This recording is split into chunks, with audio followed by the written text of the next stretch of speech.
Masa kemerdekaan 1945 sampai 1950. Proklamasi kemerdekaan. 1. Persiapan kemerdekaan Indonesia. Di akhir tahun 1944, keadaan Jepang pada Perang Asia Pasifik makin terdesak.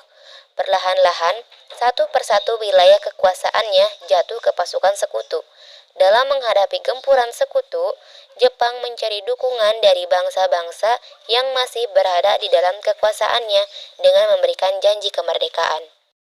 Tanggal 7 September 1944, Kuniaki Koiso, seorang Perdana Menteri Jenderal Jepang, memberikan janji kepada Indonesia agar dapat berdiri sebagai sebuah negara yang merdeka.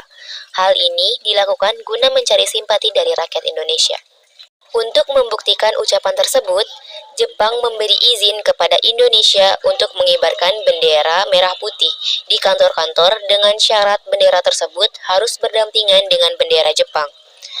Jepang juga melakukan beberapa hal agar Indonesia benar-benar mempercayai janji mereka, seperti membentuk Badan Penyelidikan Usaha Persiapan Kemerdekaan Indonesia, BPUPKI, membentuk Panitia Persiapan Kemerdekaan Indonesia, PPKI.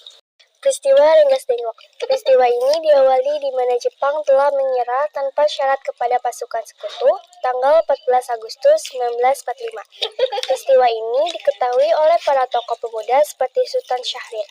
Mereka mendesak Soekarno-Hatta untuk segera memproklamasikan kemerdekaan Indonesia tanpa perlu melewati anggota PPKI. Usulan Syahrir tidak disetujui oleh Soekarno-Hatta sebab kedua proklamator tersebut masih memegang teguh prosedur dari Jepang yang berjanji memberikan kemerdekaan Indonesia pada tanggal 24 Agustus 1945.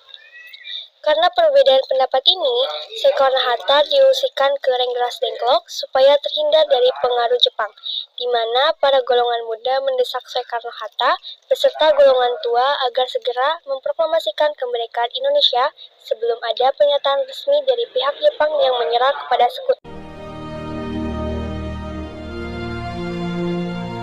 Proklamasi. Kami, bangsa Indonesia, dengan ini menyatakan kemerdekaan Indonesia. Hal-hal yang mengenai pemindahan kekuasaan dan lain-lain diselenggarakan dengan cara saksama dan dalam tempo yang sesingkat-singkatnya. Jakarta, 17 Agustus 1945, atas nama bangsa Indonesia, Soekarno-Hatta.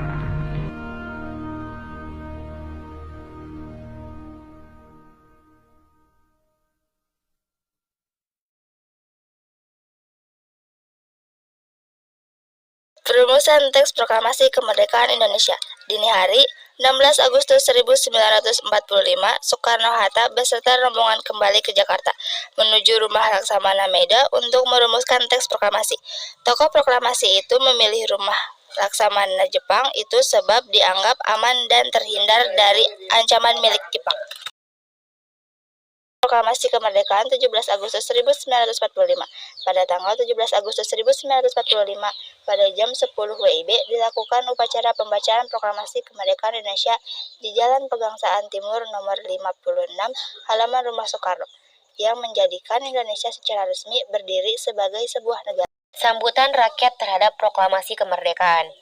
Setelah upacara, disertai dengan pembacaan teks proklamasi kemerdekaan Indonesia, sebagian masyarakat Indonesia dengan cepat menanggapi dan menyambut sukacita kemerdekaan Indonesia. Tetapi, perjuangan Indonesia yang memproklamasikan kemerdekaan negaranya ini mendapat pertentangan dari pihak tentara Jepang yang sebagian berjaga di Indonesia dan juga para penguasa pribumi yang berpihak kepada para penjajah. Terbentuknya Negara Kesatuan Republik Indonesia. Ketika memproklamasikan kemerdekaan Indonesia pada tanggal 17 Agustus 1945, Indonesia belum mempunyai kepala pemerintahan serta sistem administrasi jelas. Maka setelah proklamasi kemerdekaan, para pemimpin membentuk lembaga pemerintahan, serta kelengkapan negara. Anggota PPKI mulai menyelenggarakan rapat. Menghasilkan keputusan: 1. Mengesahkan UUD 1945. 2. Memilih presiden dan wakil presiden. 3. Pembagian wilayah Indonesia. 4. Pembentukan kementerian. 5. Pembentukan Komite Nasional Indonesia Pusat (KNIP). 6. Membentuk kekuatan pertahanan dan keamanan. Perjuangan mempertahankan kemerdekaan. Fisik. Insiden Hotel Yamato di Surabaya 19 September 1945. Pertempuran Surabaya 20 November 1945. Pertempuran 5 hari di Semarang 15-20 Oktober 1945. Pertempuran Ambarawa 12 Desember 1945. Bandung Lautan Api 23 Maret 1946. Pertempuran Medan Area 1 Desember 1945. Pertempuran Puputan Margarana 20 November 1946. Serangan Umum 1 Maret 1949. Diplomasi. Perjanjian Hugevelu 14-24 April 1946.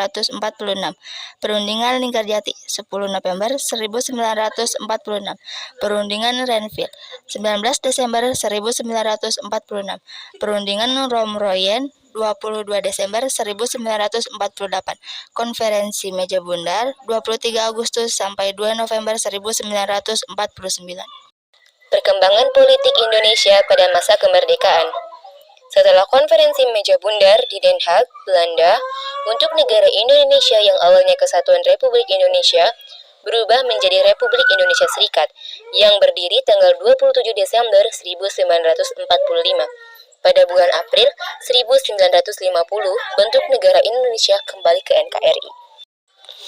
Perkembangan ekonomi Indonesia pada masa kemerdekaan. Saat masa-masa kemerdekaan, keadaan ekonomi Indonesia belum stabil. Hal ini disebabkan berbagai masalah ekonomi yang terjadi pada saat itu, seperti masalah inflasi yang cukup tinggi dan blokade laut. Kehidupan masyarakat Indonesia pada masa kemerdekaan. 1. Pendidikan. Di sisi pendidikan, pemerintah mengangkat Kiai Hajar Dewantara sebagai Menteri Pendidikan, di mana semua masyarakat Indonesia mempunyai hak yang sama untuk mendapat pendidikan yang setara. Di bidang kebudayaan, muncul berbagai macam lagu nasionalisme yang diciptakan para seniman-seniman Indonesia, seperti Ismail Marzuki, Kusbini, Cornel, dan Simanjuntak. Masa demokrasi parlementer 1950 sampai 1959.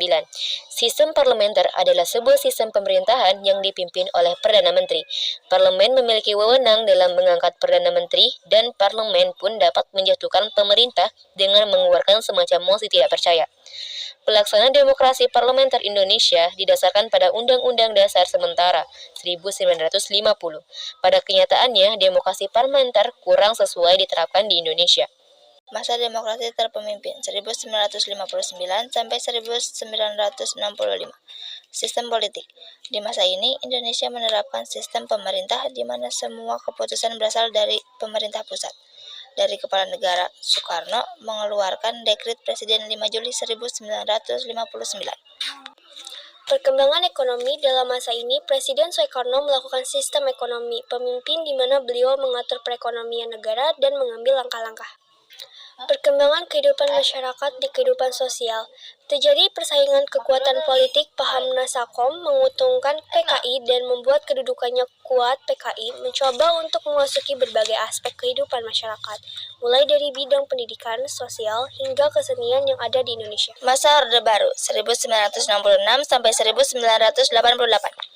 A. Sistem politik. Pasca keberhasilan menanggulangi pemberontakan PKI, tingkat kepercayaan masyarakat Indonesia kepada Soekarno menurut situasi ekonomi mulai memburuk hingga pada tanggal 12 Januari 1966. Berbagai lapisan masyarakat mengajukan tingkat kebutuhan rakyat. B. Sistem ekonomi. Pada tahun 1966, tingkat inflasi Indonesia mencapai 650%.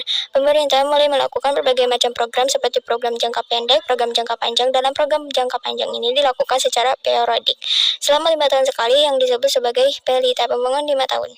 Masa reformasi 1988 sampai sekarang.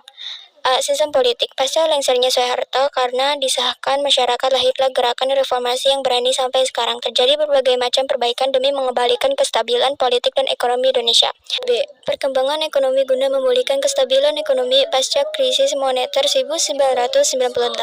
Presiden B.J. Habibie melakukan berbagai macam langkah.